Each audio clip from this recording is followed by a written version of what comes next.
Hello and welcome to Home with Sarah Jane. Today I have a homeschooling video for you. So if you're new here, hello and welcome. My name is Sarah and I'm a homeschooling mom to two girls ages 10 and 14. And if you're a returning subscriber, thank you so much for stopping by once again. I do really appreciate you. So today's homeschooling video is going to be what is inside our April morning basket. Okay, so choosing this basket, again, I'm trying not to spend a lot of money putting these morning baskets together for us. And this is all stuff that I pretty much had on hand. So this month's theme is plants. I don't feel like that's a big surprise. I mean, we just started spring. It's that time of year. Plants, trees, things like that. I feel like that's pretty basic. I feel like if you're not studying plants and trees right now, you're probably going to be studying birds or insects. So yeah, I decided to go with plants and trees. So let's jump into what's going to be inside April's morning basket.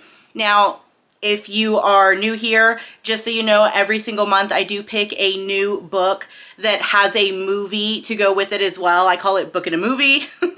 It's pretty, basic there, but I call it Book and a Movie. So the first thing that's inside of our morning basket is book and a movie. So I actually chose 3 for this month, and that is because I feel like the first 2 we're going to be able to get through pretty quickly.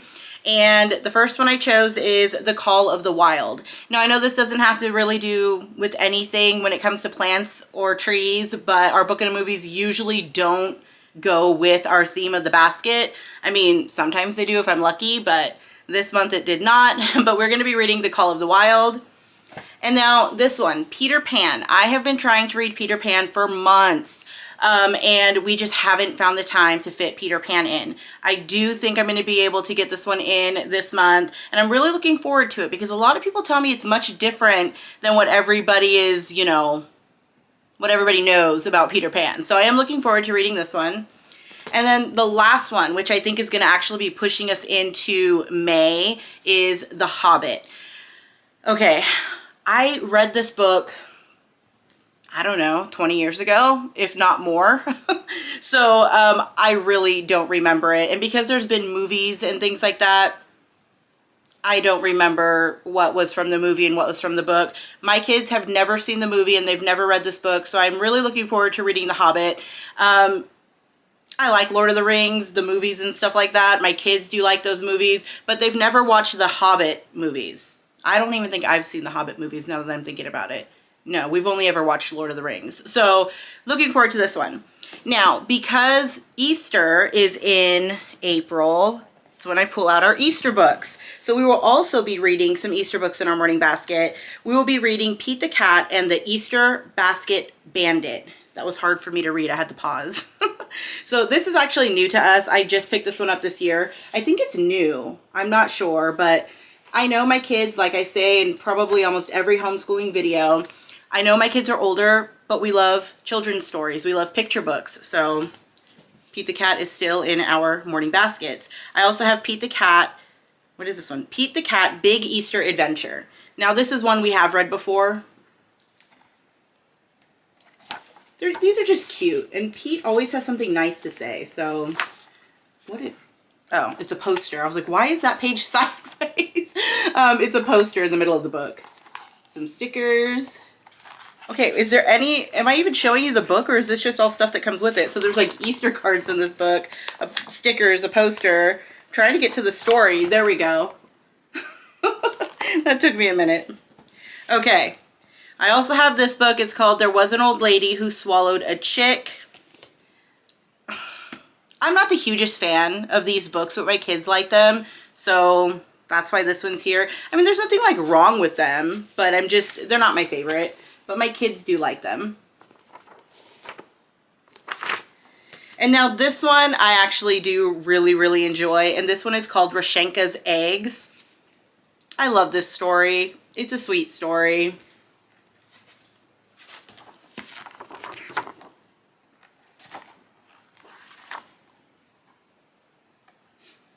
Oh my gosh, I'm having like issues today. There we go. I shouldn't say today. I'm probably having issues every day. Okay, So the next book I have is Quiet Bunnies, Many Colors.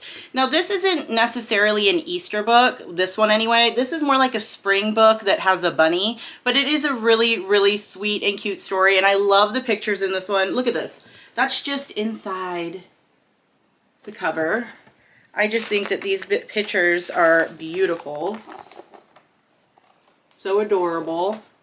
And I could tell that it's spring, like not just because I'm pulling out all of these spring books, but my kids and I just started watching a whole bunch of like animal movies. Like we were watching The Fox and the Hound, and we started watching Bambi, and what was the other one we were watching? Oh my gosh, I can't remember it now. We were just watching all of these movies with animals, and we tend to do that a lot more around spring. Is anybody else like that? Like you start to watch certain movies as spring starts to approach or is here? I don't know, maybe it's just us.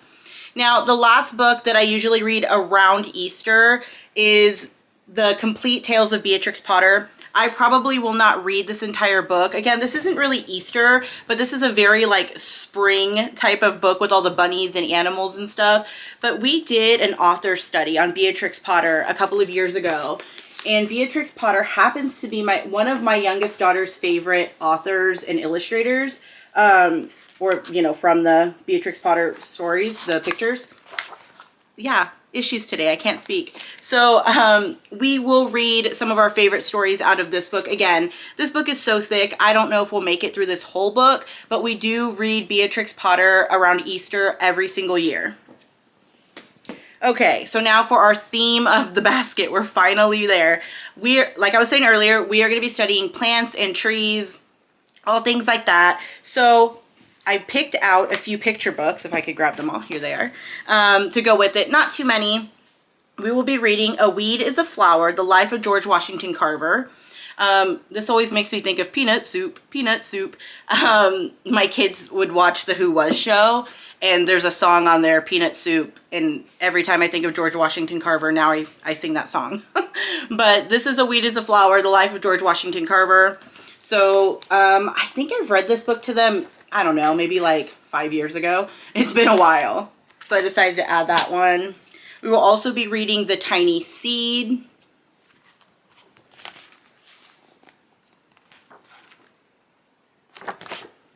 And we will be reading The Ever-Living Tree, The Life and Times of a Coast Redwood. I've never read this book. I found this one at a used bookstore for, I think it was only 25 cents. So I picked it up. Again, I've never read it, but look at that. That's a cute little owl. He's cute. Okay, now for more like a spine, like to actually teach us about plants and trees, this book looks so beautiful. I've never used it before. I had it on my shelf for just a little while, and this is DK's The Secret World of Plants, Tales of More Than 100 Remarkable Flowers, Trees, and Seeds. Ooh, I pulled my hair. This book, this book looks so beautiful. I'm really, really looking forward to this. And here's the table of contents so you could kind of see everything that it talks about. But no, I'm really, really looking forward to this. So like I was showing you, it goes over leaves, roots and bulbs, stems and trunks, flowers, seeds and nuts, fruits and cones. I mean, it goes over a lot. And I'm really looking forward to it. So like I was saying, I'm going to be using this one more like a spine to kind of, you know, use as a guide. And then we will branch off of this book. My youngest daughter is very much into carnivorous plants right now. So she's been studying all about carnivorous plants already. So this is just going to be like a fun addition to her little independent studies. Again, I think this one looks beautiful. Now, once we're done with that, or if we do make it through that one, again, I don't know how fast or how slow we'll make it through that book, but I also have DK's The Magic and Mystery of Trees. This is also another really beautiful book. I have used this one in the past, but we never used the whole book. We only took like little sections out of this book in the past. So I am looking forward to, you know, using up the rest of this book and just pulling out things that we need.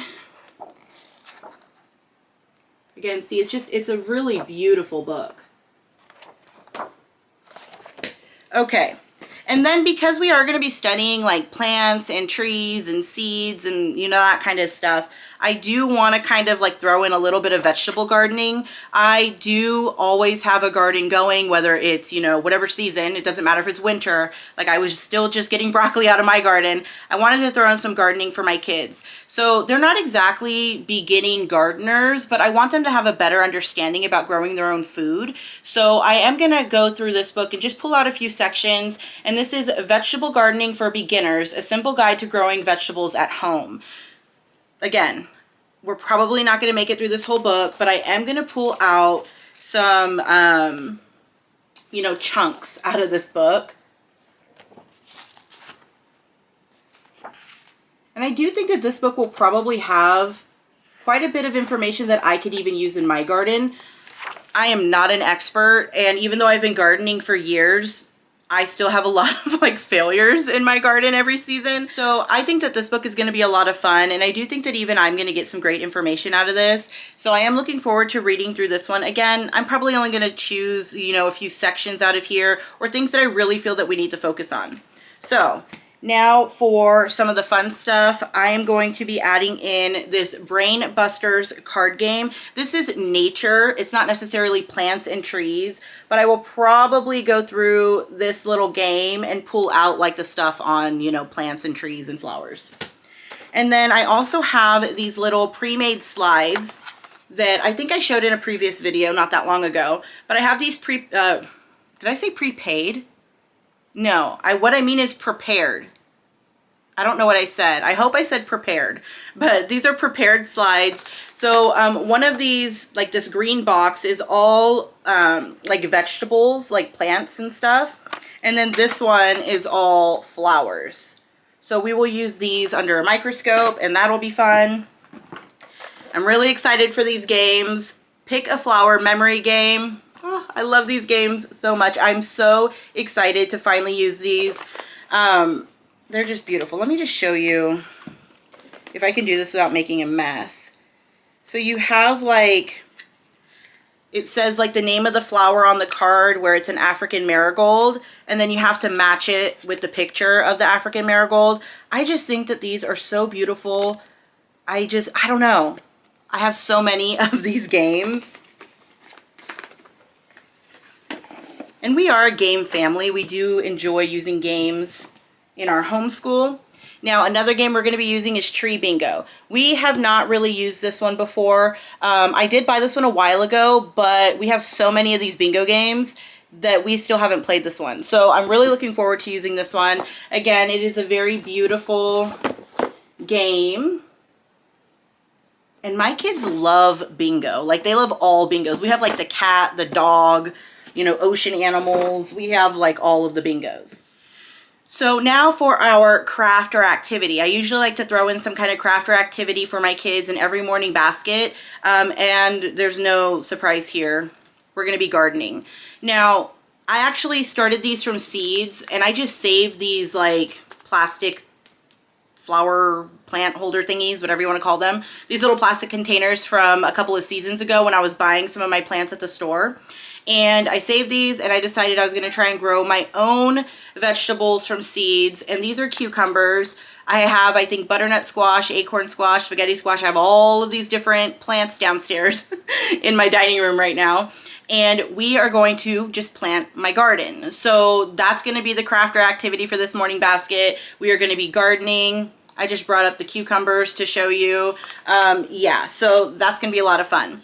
Now, for the rest of our morning basket, we usually cover art, poetry, and French, and it's nothing new. These are what we've been using for, the last few months. We are still reading through this Read Aloud Poems for Young People, an introduction to the magic and excitement of poetry. So for our poetry, we're still just reading through this book. And again, this just has a whole bunch of different poets, like a whole bunch of different poets in here. And we have been enjoying this one. Now for French, I keep on forgetting to bring this, I keep on forgetting to mention this in my morning basket videos, but we are still using Getting Started with French. We are still using this in our morning basket. I just keep on forgetting about it. So there's nothing wrong with this. We're still using it. We haven't given this up. And again, it's very basic. So, I mean, super basic. Let me see if I can give you an example. So this is, what lesson is that? That's lesson 20. You just read that information and practice a few words. That's it.